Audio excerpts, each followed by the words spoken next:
Otumoli peuple congolais, oluki papa Nzambe. Mawa.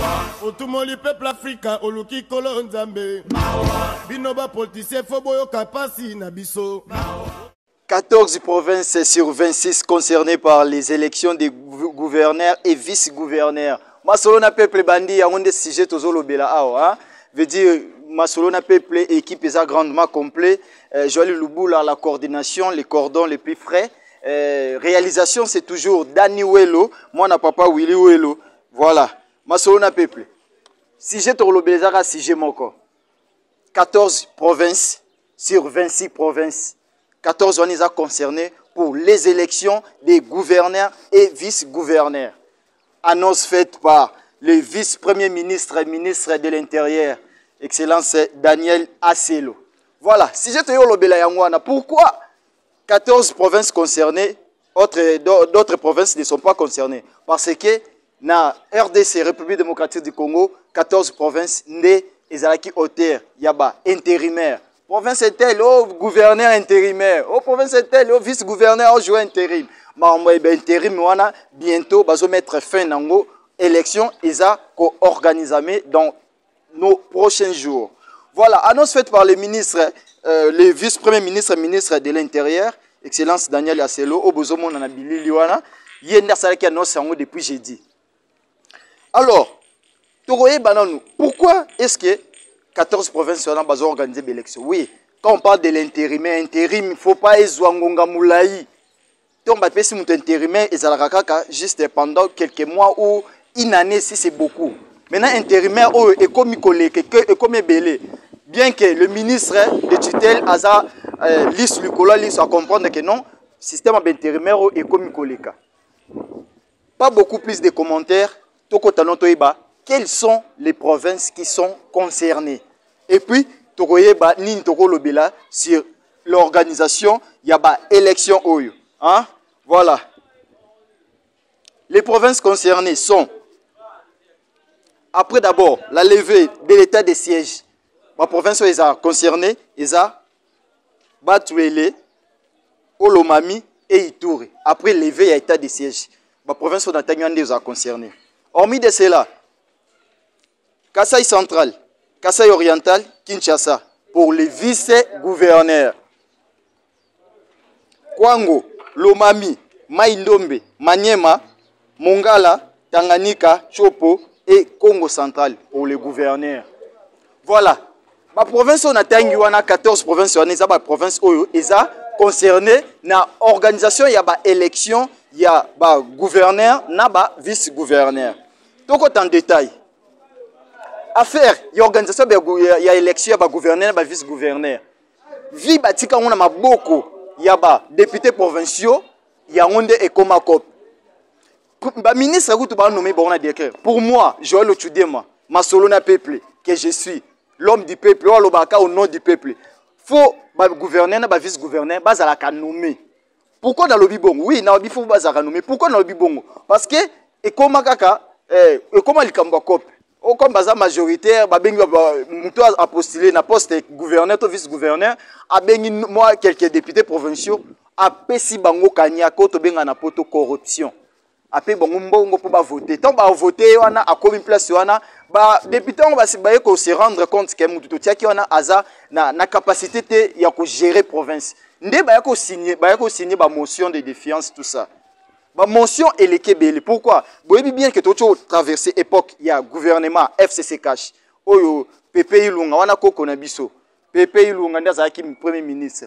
Donc, ba gouverneur, ba leka ki wana bazaki ba gouverneur, moko ba leka ki na kanyaka. Yango mona ki après élection ba gouverneur. Ba gouverneur, misuku to ba koka ko sala te côté. Toi na ville à Kinshasa, to lobela pe ya ville à Kinshasa. Ba koka ko sala te côté. Parce que, ko leka na ba gouvernement, il y a gouvernorat plutôt. Ils ont qui non collectement babenga qui groupe il y a des députés. Babengi bango ba députés provinciaux JIP pour affaire à JIP. Lix n'est pas ba députés provinciaux voire même national. Ah tolo la provinciaux parce que on dit ba voter ba gouverneur. Voilà parce que pourquoi kaka ezalaka ba député. Moi ce que je peux demander est comme ma nomination. Parce que ezonga plutôt. Faut ezonga nomination parce que ezalaka nomination. Parce que gouverneur azo représenter chef de l'État na kati ya ville, na kati ya province. Comment fait-il mouta représenter chef de l'État? Il ne fait pas partie de l'équipe chef de l'État. A gouverner ndengenini. C'est pourquoi tozo zonga kaka na ba motion de censure, motion de défiance, tout ça. Ce qui zongi na nomination et rozala bien. Parce que tant que une élection. D'ailleurs, eloba Steve Mbeka et Alinga Gigara balongola même ba assemblée provinciale wana parce que ça ba lomo isa budgetivore. Parce que député provincial, on ba député provincial pe lo malonga ba sala izarate. Ils allaient à COP, le colo à COP. Élection va gouverner, va passer à Jeep. Quand notre député provincial n'y a ça, nous sommes député provincial, et ça c'est que à Kende, secteur, après sa population, co-potonini, pour pas monnaie, pas bêter les beaucoup. Non, faut qu'on vote pour la loi. Mais nous sommes là, on n'en presque pas. Et puis, le gouvernement va commune, va comme Sangana, na ba président de l'Assemblée provinciale.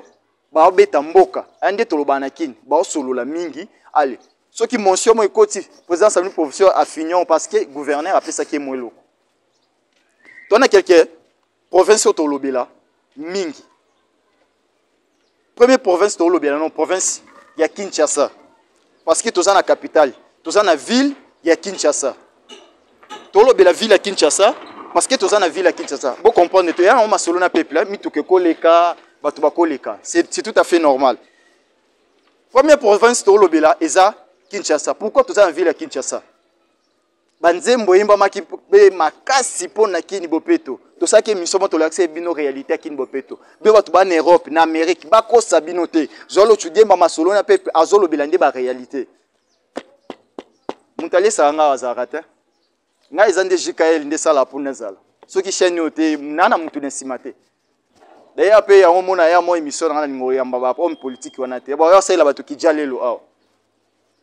dans la ville à Kinshasa. Parce que les gens ont été belé à Kinshasa.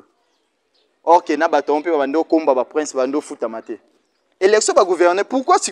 Premier parce que le ministre de l'Intérieur a lobby élection va gouverner dans la ville à Kinshasa. Il y a un vice-gouverneur de l'élection. Pourquoi pas gouverneur? Si pour nous on double face, ça n'est pas un Kabila tilelo. Nalobela gouverneur na biso ya Kinshasa. Kombo ko mokima, mutu peso ko musale sa mabiente kombo yo kangamada. Jantini ngobila. Na mona ndetsa za double face. Ndetsa za la ka za muta FCCT. Muta union sacrée. Faut qu'on l'andela bien. Pourquoi élection est ville à Kinshasa ça la makaka ya vice gouverneur. Ne rombu fumo banga moyo. Parce que bon balé pe bando yo kanate makambo za ke belé. Kinshasa no faut pas bongisa non. Parce que na omona lokwa teza peuple. Eza ngate so bomoninga na oloba c'est que peuple. Gouvernement gouvernorat ya Kinshasa d'abord. Faut pas banda pe même na titulaire. Ne Jantini Ngobila faut pas banda na yenan. Basa atka nyonso. Parce que bakozo lokolo te batika mutu eza nzoto moko. C'est ce que moi je propose. Parce que rien ne va. Et comment on a bakaniaka? L'autre fois, parce que motion est déjà dans l'Assemblée provinciale.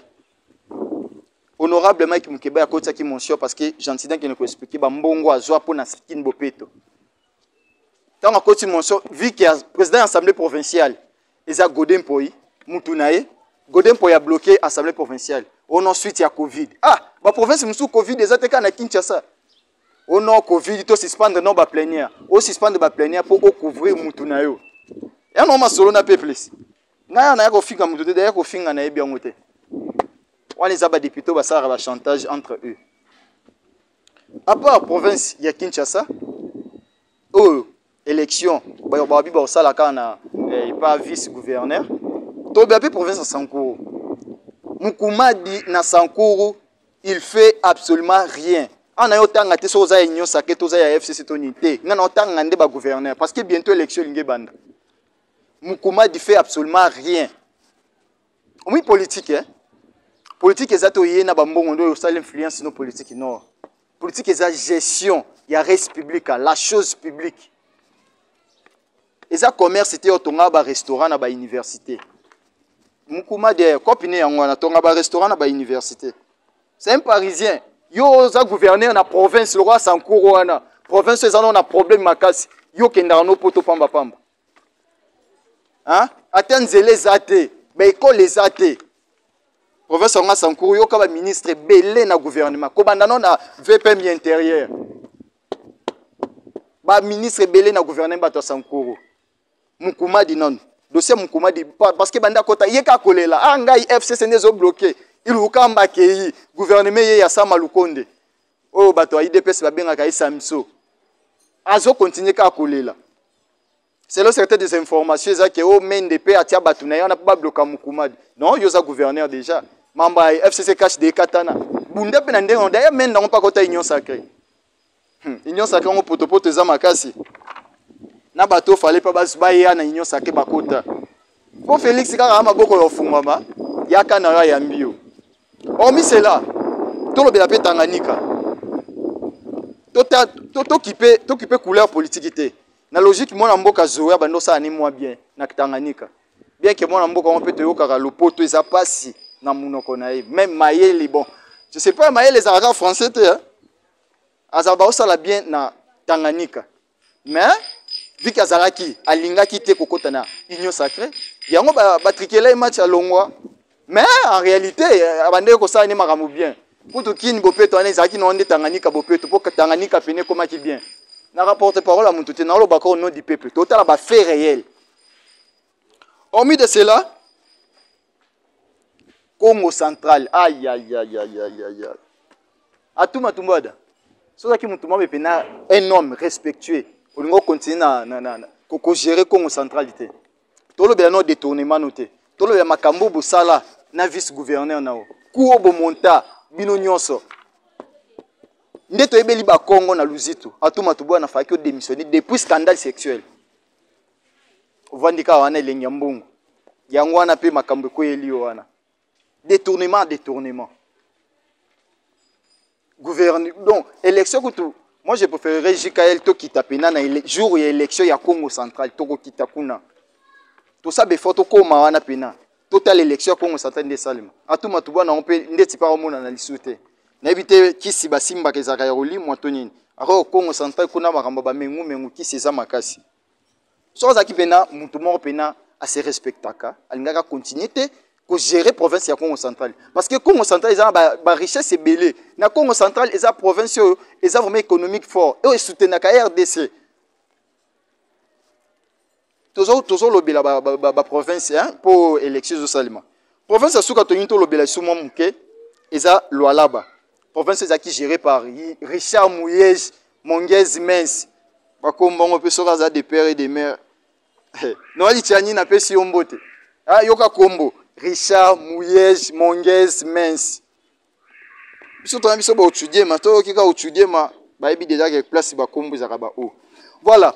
Province ya Lualaba qui gérée par Richard Mouyej. Pas oh non Richard Mouyej détournement. Richard Mouyej abeli ke poto zongi. Kozonga na impressionné batu directement ke kutana l'homme fort Gilles Alingeti bakutana ba omi balé ba solo la on a fo basamisa Richard Mouyej ti lelo azalaka na Kinshasa na zonga lola bate mama Fifi kuna ndazo gérer lola ba bozaki bi omi balé pourquoi détournement ka mokonzi numéro 1 ka raison yeuse yangote lola ba neza ba richesse fort mama Fifi kuna azo gérer lola ba et examen d'état bala nyonso ba foot l'autre il y a hors session mbongo nyonso foot est-ce que za mbongo libenga na ete mbongo l'état babilo monsieur zo sala ndé yango wana po population beteli maboko ke muyeja ba sala mabe bozaki ensemble d'ailleurs pour nanga ikutu ba gouverneur ba jouer ben terrible bo postuler na binoté parce que to yebi réalité boko sabiso ne elokoté élection jour ko salema ba province toko tozana makasi ya rokoma sur terrain tokoma na élection na bango tokindo zo bilili mais tokobeta c'était élection oyo ya ba gouverner ezala soki esa mais élection comme ministre alobi élection eza élection moya suka ekotaka na nomination tona posa la nomination tona posa te président de la république ana couleur rouge gouverneur couleur bleu makambo tambola droit état de droit voilà tokomo chité na biso na masolo na peuple Dieu te l'obaka au nom du peuple. Hein? Te l'obaka au nom du peuple. Ma sona peuple neto yaki ko sabino ke élection na 14 provinces Izosalima. Très bientôt, annonce faite par le vice-premier ministre de l'Intérieur, Excellence Daniel Asselo. Izaki, préparation, donc préparation Izosalima déjà pour l'élection, il y a un gouverneur, un vice-gouverneur Isalima. Tobeta, c'était surtout na Kinshasa, ville à Kinshasa, province à Kinshasa. Ils ont le roi de la province Nyon Soté. Tout le roi Bangobila. Na inga auto tanga kombongote. Na André Kimbuta solution za ranota. André Kimbuta kendo visiter érosion moko ya buka muko. Atali muninga ne goda montemona. Aïssa goda. Ah goda kini robongate. Ta gloire bongo. Ngobila pa ye. O kini bopeto. Simisa président de la République pao. Kinshasa tisi ko el roi ba bi kin sal. Bazumo ba minda batina mo ba coin ya boulevard. Togoyeba. Ba député provinciaux pe bo fongola miso. Bo voter mutu pona sentiment te po apesi o jeep te. Po bino bo asu bo komi wana na quartier bo ko mo beta biso ba vie. Bo lingaka nde peuple ezalaka pauvre po bino bo gagner ba mbongo. Ali peuple ya ko lelela o. Bon, masolo na peuple to sili sa na biso ka bongo. Hein, masolo na peuple sili nango. To landela dossier. Tant élection zo salema. To landela ngo de près. Nani aleki? Pourquoi aleki? Ba critère nini batiaki en place? Profil nini aza nango? Po ba onyo so ba yeba ni mutu moko taza na profil ya malonga. Na lo ba mutu moko te. Et anga teza peuple ndetindi. Voilà, to komi na suka, hein, JKL Info News. Hein? Mbote mingi Joali Lubula mon coordonnateur. Équipe ezaki grandement complet. Dani Welo le réalisateur, derrière la caméra, derrière la machine, derrière tout ce qui est comme objet matériel. Il y a JKL Info News. Charité Louzaya, moi l'assistante.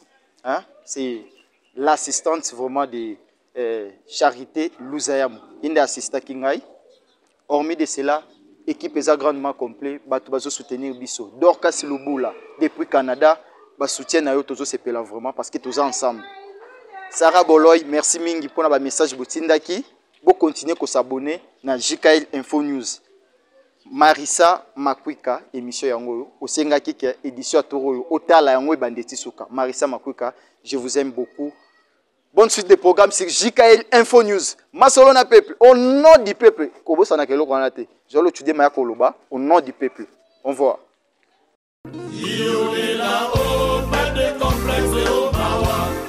Otumoli peuple congolais, on luki papa Nzambe. Mawa. Otumoli peuple africain, on luki kolo Nzambe. Mawa. Binoba politicien foboyo kapasi na biso. Mawa.